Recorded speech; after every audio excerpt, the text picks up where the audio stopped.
Story time: She cheated on me with my childhood friend, Part 2.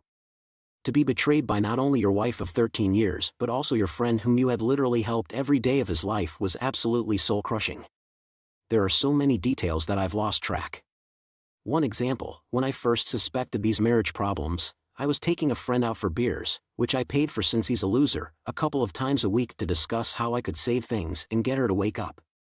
When I mentioned to him that I was devastated that she finally admitted she wanted to sleep with other people, it was actually a sly message from my wife to my friend giving him the green light. I am a very logical and reasonable person. But I was still destroyed inside. I decided that it was a better life for my kids to try and move past this, and so I went to counseling with my wife. It went on for months and months, and there never was anything useful, just a lot of denials and blame.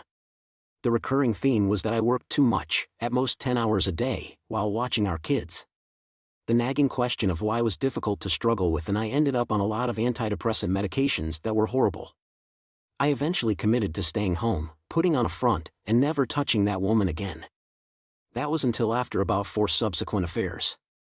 Something about me died each and every time, and on the 5th affair, I had literally nothing left for her, let alone anyone. She had managed over the course of 2 years to destroy every single shred of good memories, hope, or love I had for her. It hit me almost as suddenly as when I learned of the first affair. I didn't care anymore. I had no jealousy. She could bang someone in front of me and I would laugh at not having to deal with her. I was done and let her know. Of course, we all say things like "this is the last time." Until the day came that she saw it in my eyes that I meant it. Her world ripped apart. She was so sure of being able to keep her dual life that it was like watching a flower wilt in time-lapse footage. I felt mildly vindicated that I could take something away from her, but mostly just relief that I was moving that emotional trauma from bleeding to bandaged, and although those wounds may never fully heal, they at least weren't growing in depth and veracity any longer. This is the moment she broke both mentally and physically. Karma had started to catch up to her medically.